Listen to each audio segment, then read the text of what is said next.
echefula na ya bụ nwata na-akpọ gị nna m, ị kwesịghị itinye aka n'ọnwụ ya. Okwu a bụ ihe Obiorika gwara Okonkwo nke o ji wee bụrụ ezigbo enyi ya.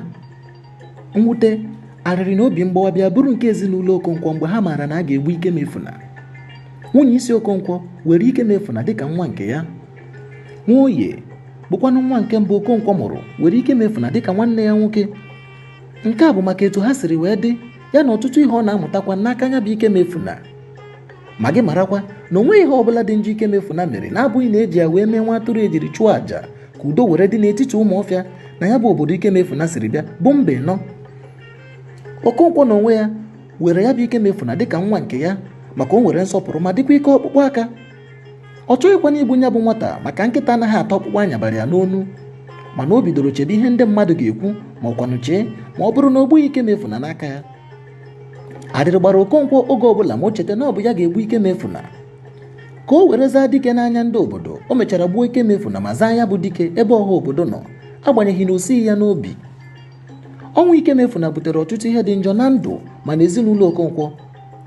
Nwoye ejizighị anya ọma ahụ nna ya bụ Okonkwo kemgbe ọ maara na ọ bụ ya gburu ezi enyi ya na nwanne ya bụ Ikemefuna. Ị hụlanụ ka Okonkwo siri wee mee ihe ọ chọghị ime ebe ọ chọrọ ịza dike, zara dike ma zafuo ezinụlọ ya, were egwu mee ma akpọọ ya ofeke ma ọkwa na-asị na onwe ha obi, were maa ji ihe dị obodo mma ebe ọ chọghị ime ụdị ihe dị otu a. O wee bụrụ ebe ọ chọrọ ịza udogwu n'anya ndị mmadụ.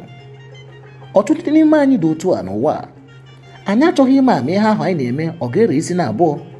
Nke anyị bụ ka anyị bụrụ dike n'anya ọha ma bụrụ arịrị na mwute n'obi wee ruo mgbe anyị ga-anwụ.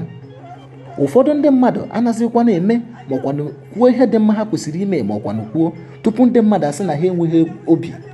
Ha gaa ha tinye aka n'ihu ụmụ toto etokwuru ebe ha chọrọ ime ihe ga-amasị ndị mmadụ ma ọkwanụ ka ha zaa dike ihu ọha. Ọtụtụ ajọ ihe emegoro ma ọkwanụ na-eme bụ ka a zaa dike agbanyeghị ma etinyere isi mmadụ.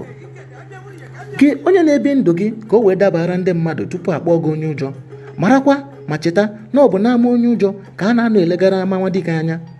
Bie ndụ gị otu gị na chi gị siri wee kpaa. Gị onye chọrọ ịza dike, anyị maara na ebube nwa dibịa dị na nka okpu ya. Mara ma kaba ahụ zaa ya bụ dike n'ụzọ na-agaghị enye gị nsogbu.